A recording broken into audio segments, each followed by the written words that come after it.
again, I'm getting ready to read chapter 2 from my book, Purple Rose Oracle. Again, at my friend Lisa's request, because I've waited 2 weeks to put this out. So I'm going to begin real quick because I have a lot to do today. This is my little puppy. This is Mia. Sometimes she's a pain. Behave. Alright, so the next chapter is chapter 2. It's called Science or Magic. Mia, down. Stop. I believe in magic. Magic is when I still believed in unseen things while those around me dismissed their pure origins. Jesus, the teacher, even said, "You must be like a child." I still believe in love. I see it in you and my brothers and my sisters, when you do not see it in yourself. I am no different than you. I believe in saying, even when I was told to stop. I have carried this secret voice within my soul, while others told me it was not there. I am given all things I need, and sometimes even things I want. I still believe in those things called angels. I hear the voices of old from years ago, because they always have been with me. I hear the hearts of the mothers from generations past, because I listen and do not deny what I hear. Your brothers and sisters are with you, if you choose for them to be. I believe I am connected to you and look for that link instead of pushing you away out of my own fear of myself. Yes, I believe in magic. It is all around me, in everything I breathe. It is in your eyes. I can see it when you are too afraid to look. This I wrote December 27th, 2008, and chapter 2 begins. I hear the souls of the trees and see their sorrow, and most do not recognize them as their relatives. Many do not love them, because most have lost their connection to the unseen in them. We were not taught in society to cherish and love those things around us and respect all things. My husband taught me we are connected to all life. It took me years before I actually experienced that connection. I just learned to actually believe it, as Mystery's teachings came through him to me. Even my dreams were stronger and clearer as I slept next to him. The insight and connection just came through him from the other side. It was so very strong, and I knew that moment I met him, I tell this story later in the book. The story I'm talking about is one night we were sleeping in bed together, and I had this dream that there was all this garbage next to my bed, like it was a dump.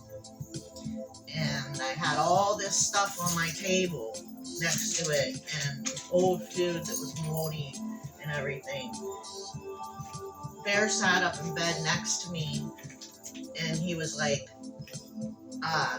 do you see what you're doing? Even sleeping should be done in a sacred way. You need to clean up your mess on your side of the bed. Well, I woke up out of that dream, I would think immediately, because I just had it, and I looked at the side of my table on my bed, and I had all kinds of stuff on my table, not moldy food and stuff, but I had all kinds of accumulated stuff on my table, and my clothes were strewn on the floor next to the bed. And he woke up shortly after me, and he looked at me. He said, "Chrissy, he said, your side of the bed's a mess. What are you doing? Even sleeping should be done in a sacred way." It was like he knew I had that dream, or he dreamt it, or he was there with me in it, and I looked at him, and he looked at me, and I just knew that he was telling me something in my dream. That was the way his abilities were. It was just, that was one of the examples. Wait, I gotta let my dog out real quick. I'll talk to you while I let her out. But that was one of the great examples of the abilities this man actually really truly did have. Wait one moment.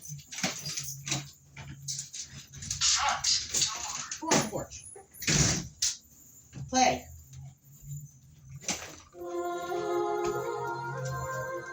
But anyway, let me get on.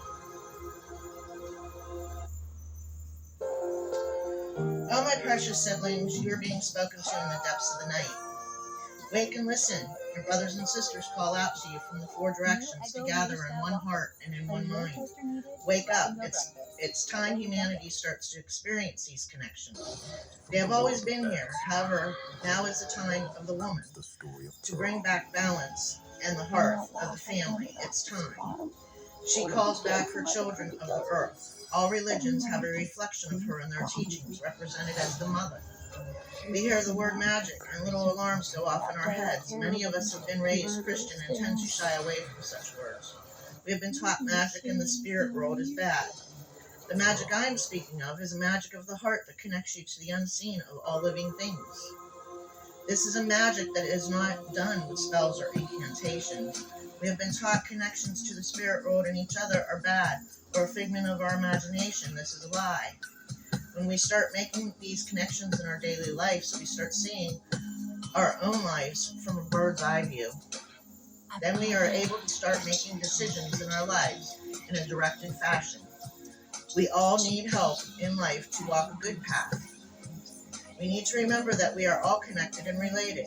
When we start seeking out our connections to others, we set our own egos aside and become one with everything. We do not harm what we are a part of. It would then be as if we were harming our own body. If we hurt others, we are connected to them. Today is April 10th, 2018. Up until today, I realized there was something missing in this first chapter of the book. For the life of me, I didn't know what it was. As I stated in the preface of this book, I was going to allow the spirits to lead me in its revision. I have to learn to trust the guiding forces that are around me, leading me to you. So I set down this manuscript for a few days until I was shown what was missing. And this was what happened. Chico called me in to watch part of a show on the television. He said, "Chris, you have to watch this. It's you." The show was about empaths. I had no idea what an empath was. By watching this show, I realized this connection I have with others is a physical attribute. I always knew deep inside everyone in the world had this ability. Somehow this trait in my brain may just be a little bit more amplified than it is in most people. Over the years, I learned to pick others out who have the same ability. I believe this is the one reason I scoped out my husband. I felt it in him. I really, truly did. I felt it in him. This gift as a child was very strong and overwhelming at times. I had to learn how to control it to keep my own sanity. I could not be around a lot of people at one time because their emotions would overwhelm me. I always thought I had an extra sensitive nature, while now I come to understand that I am really no different from others. Each and every one of us has this ability to strengthen this part of our mind that feels empathy towards others.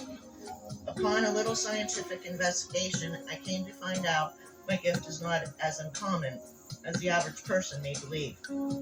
Every single person on the face of this planet has the ability to tap into this extrasensory perception. It lives within all our brains as a cell grouping. I am very surprised I have not learned about empaths in the past. I questioned my daughters about this unusual trait that I had learned myself. Both of them had heard of this mirrored sensory group of cells in the brain that's amplified in empaths. I must have been sleeping in my college psychology class that day. We learned about this section of the brain. The following is the definition of empathy. The action of understanding, being aware, being sensitive to, and vicariously experience the feelings, thoughts, and experience of another, of either the past or present, without having the feelings, thoughts, and experience fully communicated in an objectively explicit manner. Also, the capacity for this. The imaginative projection of a subjective state in an object so that the object appears to be infused with it. And that comes from the Merriam-Webster dictionary. I found many good neuroscience sources speaking about this mirrored sensory brain cell grouping that helps us to experience the feelings and empathy for others. However, the one source that stuck out in my mind was the written by a psychiatrist, Judith Orloff, MD, who is an empath as well. She wrote a book called The Empath Survival Guide. She explains in depth how this group of cells are responsible for human compassion. I really have to get my dog because she's barking at the moment.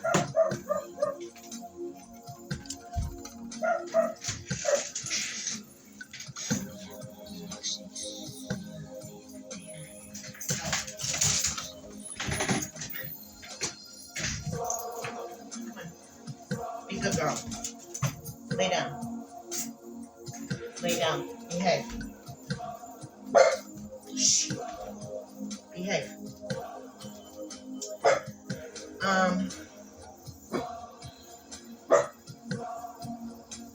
The heart and the brain both generate electromagnetic fields that transmit information about people's thoughts and emotions. Some people have a stronger response in this part of their brain than others. For example, sociopaths, narcissists, and psychopaths have the lack of ability to feel empathy. This may be because they have an underactive mirror neuron system, and that comes from Source MD 2017. I even found a few articles in the pseudoscience field explaining how some empaths have the ability to reach out to the spirit world.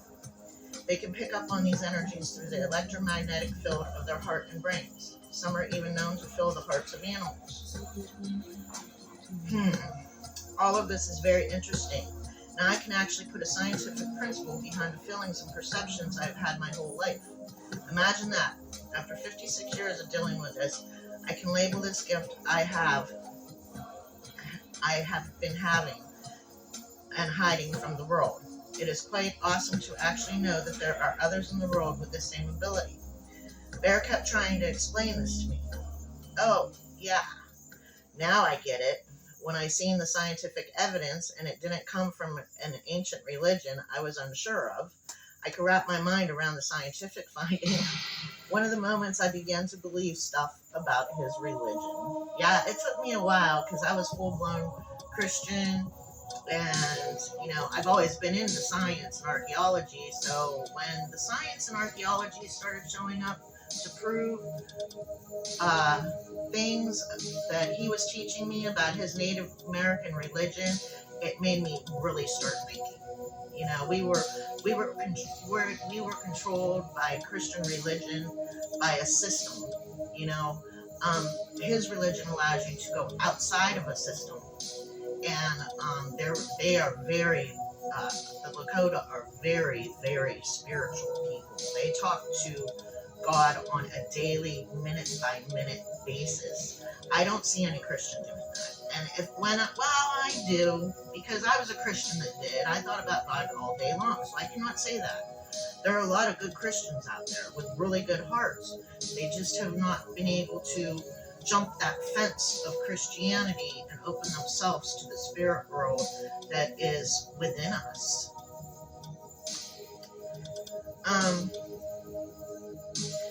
So now it's our chance to help enlighten others around us who have cut this connection in their own minds and hearts off. When we have empathy for others, it actually strengthens these cell groupings the more we use them. Sociopaths may be born without it, or something happened to their lives that caused them to grow callous to empathy. Most of the time, that anger they have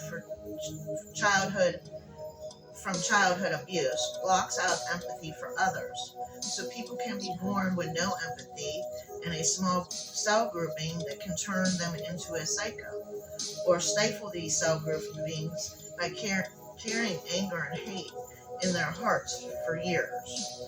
Bear explained this to me. You feed the white wolf or the black wolf. Whichever you feed more,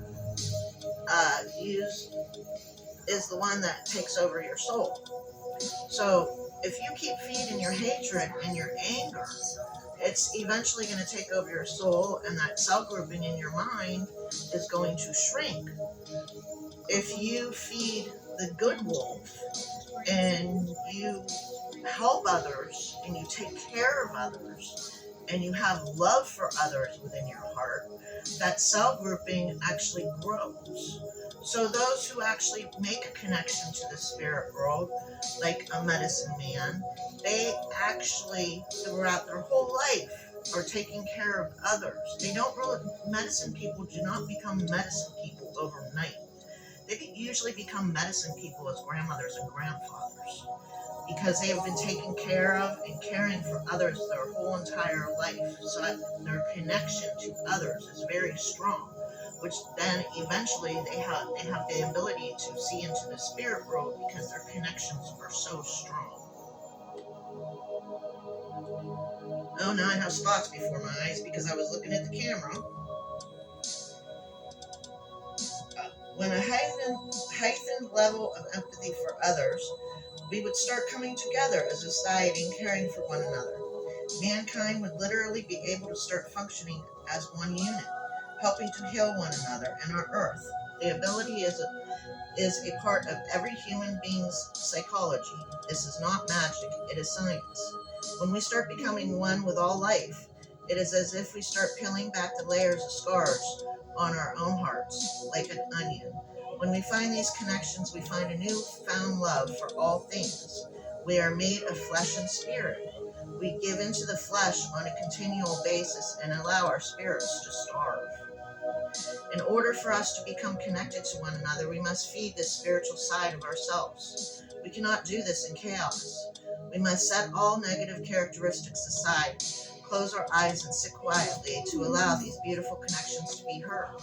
We need to stop along our daily path and give thanksgiving for all things as we smell the roses. We need to fall in love with the earth and those things on it, like a new child exploring the world for the very first time. Not everyone is strong enough emotionally to accept the truth about themselves, let alone the origins of man. Chico has taught me that this path is not for everyone. Sometimes it can drive people to insanity finding the truth within. However, unless humanity starts looking for the truth within, all may be lost forever.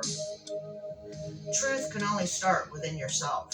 You cannot see truth in the outside world unless you have it within your own soul. So many are being deceived and lied to right now, and they're falling for the trickery and the lies of evil spirits.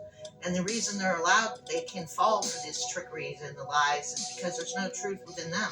So they do not see lies.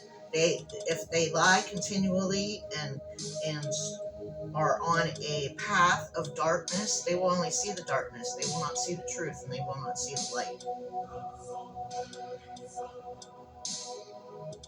As we combat the demons in our own minds, it may be a very hard thing at first. Believe me, it's worth it in the end.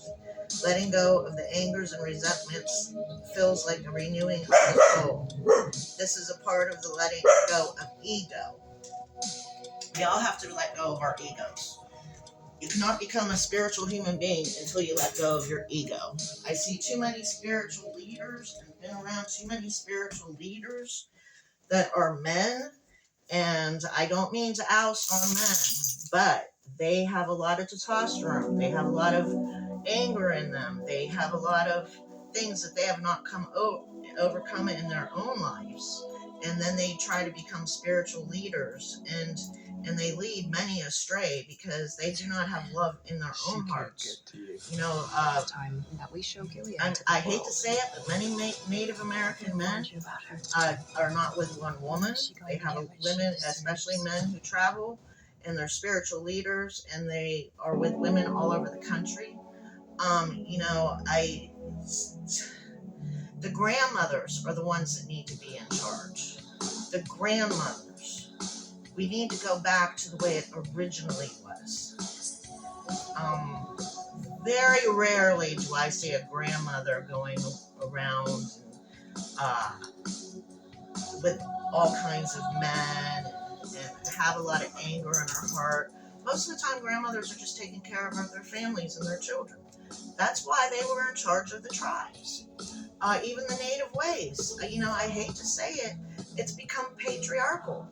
And that's where a lot of spirituality has gone wrong within tribes worldwide. It's become patriarchal. They become warring. They become angered. They have a lot of testosterone running the show. When women get together, we cook together. We could be from all kinds of different languages, and we don't need language to speak to one another. Women speak to each other through their hearts. We can make a whole entire meal with 10 different women speaking 10 different languages and be happy and have fun. And by the end of the day, we start learning each other's languages and words, and we're singing songs, and women just are more communicable. And we we love our children. We have that in common. It's time that the love of the mother and the grandmother start taking over things. Testosterone it has a lot of ego with it. A lot of ego. By the time we're grandmothers, we have no ego left. That we've given birth, where everybody's seen and watched us give birth. We have no ego left. Every single all our children, all our grandchildren show up in the bathroom all the time. We have no self-pride left anymore. By the time we're grandmothers, we have no pride. A spiritual leader should have no pride or ego. This is a part of letting go of ego. We are spiritual beings. In order to become a productive human being, we must connect spiritually to self. However, it cannot connect to truth. Within our own soul, we will never be able to connect to others. Those who deny the existence of their own demons in their mind are usually miserable and self-seeking individuals. In order to get along as a communicative species, we need to connect on an unseen level. If we hold onto ego and self-guiding forces, we put up a dam blocking our connection to the rest of life. A medicine person should be connected to all life. We must give self in order to receive the blessing of God. We must first love ourselves in order to connect to others. I'm ignoring you. This is a magic. You're not going outside. The mailman's coming. Now go lay down, or you're going to go in your cage again. Now behave. This is a magic I speak of. Come here. Come on. Come sit with Mama. Speak of the connections of all life. As the late Dr. Leo Biscoldi would say, love is like a mirror. You cannot reflect what you do not have. Leo Biscoldi, I loved him. He used to be on channel 45, 49. He had a class in UCLA called Love 101. He was really cool. He was like 1970s, 80s professor. Okay, when the indigenous nations tell you that they speak of their ancestors, this is not magic. Everyone has the ability to communicate with their own lineages. We are connected down through time, through our hearts and minds. The ancestral spirits that speak to us through our bloodlines are here to help teach us through their wisdom. That is, if we have the time to listen. We are all connected to this great sea of life and have the ability to tap into it. Our divine essence can connect to the past, the present, and the future. This really isn't considered magic. It's called being in tune with the vibrations of the universal mind and heart. It is just a matter of opening up our heart and receiving a wisdom passed down through our bloodlines. In the biblical book Revelation 22:13, it says, I am the Alpha and I am the Omega. I am the beginning and end, the first and the last. We are all things. We are zillions of little drops within the great sea of life that is our Creator. This statement says it all. This God I am is all things from the beginning to the end. I am you and you are me. Throughout this book, I will remind you of this statement often. We just need to come to a realization that the Creator is one spirit and we are two. I got those words, I am you and you are me. I had a dream. I was walking down a path in the woods. It was all pine trees, and the paths were kind of like sunken in, and there was, hills on both sides, like the paths have been worn for thousands of years. And I come up to a T in the path, and there was Grandpa Fool's Crow. I explained to him this was when I first met Chico. I explained to him what this man looked like, and he thought it was Grandpa Fool's Crow. And I even drew a picture of him. And I came up to him, and he wasn't talking to me, and I just looked at him, and then he started talking, but he wasn't moving his mouth. And I said to him, Chico's starting to get really sick. If something happens to him, who's going to be my teacher then?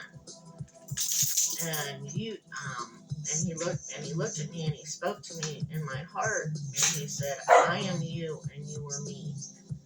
We are all things. And it just hit me when I woke up. I knew exactly what he meant. Because if we are connected to each other's hearts, we're connected forever. Even if Chico isn't in this world, I'm connected to him forever. And his teachings are inside of me forever. We were together for 20 years, and I'm just learning now some of the things that he had taught me 20 years ago are starting to come to the surface right now. And I'm like, oh, that's what I meant. My dog is being a pain. I'm very sorry. I'm just going to continue because I have to leave here shortly. Come sit up here. Come on. Now behave. Wait, you know what? I'm just going to go get her a treat. Maybe she'll behave then.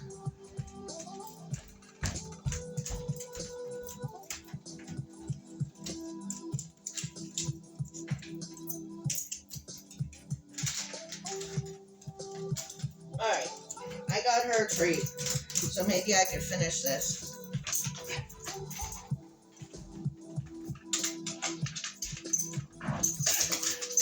There's another thing Chico taught me. If the Creator is all things, the Creator is good and bad.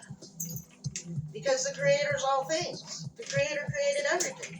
He created everything for a purpose, good and bad. So that's where we're going next. We cannot say the Creator is not all things, good and bad.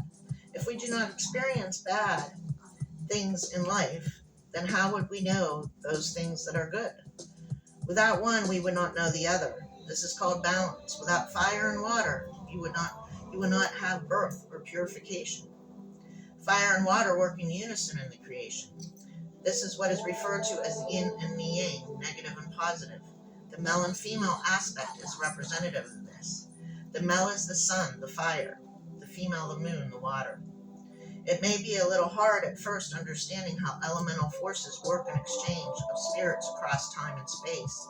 When we begin to seek deeper into the mysteries of the unseen world, our insight on what we thought we knew changes drastically.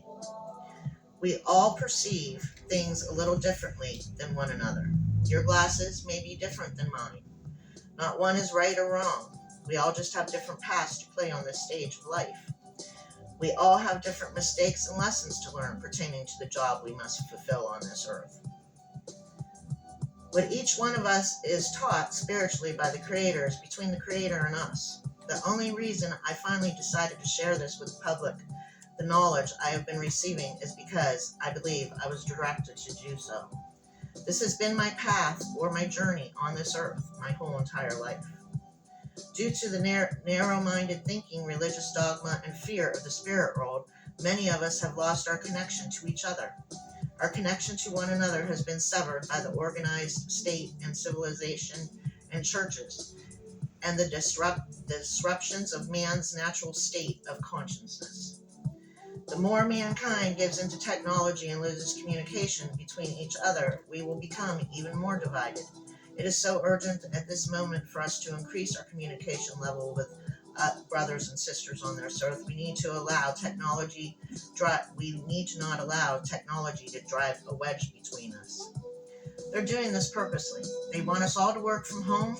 They want us all to be separated because they know if we come together in one heart and one mind, that their lies will be shown. They are trying to completely take over our minds by the internet and feed us lies on a continual basis, and many people are falling for it. So we need to come together physically with one another, not just on the internet, not just in chats. We need to start coming together, and we need to get our connections back. We must come back to the moment, listening once again to the hearts of all things. Through this communication with nature and each other, we have a chance to change the earth together for the better. In order to save the planet from devastation and destruction, we have to learn to love one another. We cannot do this if we are separated. Right now, at this moment, the indigenous nations of the world are coming together for this very purpose. We all must come together spiritually, no matter what religion or race we are. Tribal chief, medicine men, and teachers are reaching out to the world, telling us that this very same thing. Let us open up our ears. We have been taught that the spirit world and the angelic realm are made of sweet, loving cherubs that protect and teach mankind. The archangel Michael, for example, was a god of war and very fearsome. He was not a sweet little cherub yielding arrows of love. The spirits are a mirrored image of our own image. If we call upon these spirits to help us and we are not of a good heart, it can backfire on us. We offer them our vibrational pitch.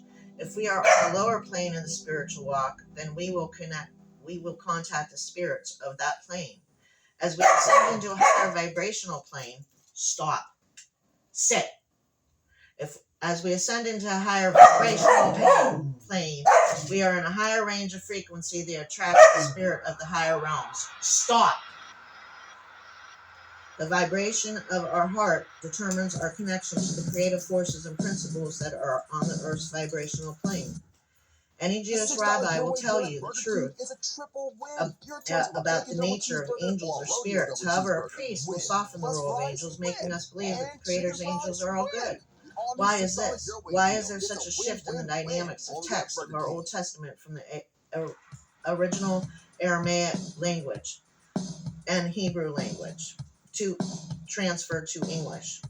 The Jewish forefathers of Christianity understood the unseen realms. They are revealing some of this knowledge right now to the world, like they have never before. They are doing this especially through the Kabbalah.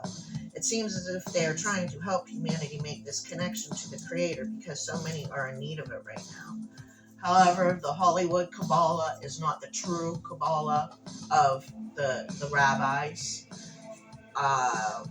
You know this by their actions and how they interact with the world and what they do in life. A true Kabbalist is a high priest in the Hebrew tribes, from the Hebrew tribes.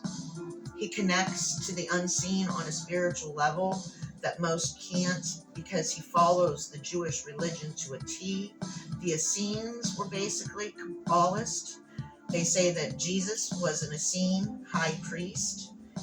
And Kabbalicism is not something that you mess with if you are not a spiritual leader or a spiritual guide, just like the medicine men. You do not mess with the spirits unless you know what you're doing. It can backfire on you, and you could call in bad spirits. The spirits are all the same on vibrational levels. Well, if you're on a vibrational level way down here, and you're a vibration of red, and you're Earth, you're going to be calling in Earth spirits. If you're way up here, and you're using the Kabbalist techniques, and you have given up almost everything in the world, and you are in such a spiritual way that you can actually act as an intercessor by calling in the angels up here. But if your heart is down here, if you call in any angels, you're going to be calling in the wrong ones. As a Jewish rabbi will tell you the true nature of angels or spirits, however... Oh, I already read that. The Jewish forefathers of Christianity understood... Stop! The Jewish forefathers of Christianity understood the unseen realms. Come up here. Come on. Stop. You're not going outside. You're going to bark at the mailman. They are revealing some of the knowledge right now to the world like they have never before. They are doing this especially through the Kabbalah. It seems as if they are trying to help humanity make this connection to the Creator because so many are in need of it right now. Christianity, in the meantime, has been hiding the truth about our origins. We have literally been robbed of our divine heritage and our power of connection. Any mystical or esoteric teachings were considered a hearsay by the church and state. However, the Jewish high priest, they are mystical and they do have esoteric connections reaching all the way back to Egypt. But we have completely dismissed all those esoteric connections because our Christianity is rooted in doctrine since the beginning. Christianity, in the meantime, has been hiding the truth of its origins. We have literally been robbed. Oh, I already read that.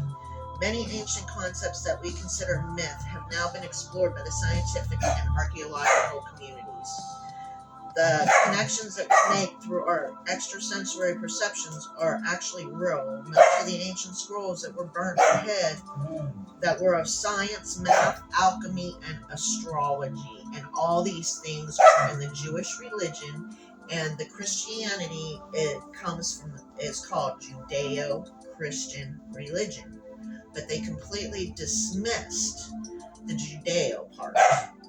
Their religion is taken from the Jewish religion. And there are Jewish mystics, and there are Jewish high priests that act like a true medicine man. These are tribes, beginning tribes worldwide, that have medicine men within their tribes, that gave up everything, gave up all life's pleasures, just to be able to help their tribes. That's who a true medicine man is, and they do connect to the spirits. All medicine men from all tribes, including the Jewish tribe. All right, you have a great day. I'm going to have to take care of this dog because my mailman's coming and she's going crazy. So I got to go sit on the porch with her so she could go say hi to the mailman. All right, love you guys. You have a good day. Bye.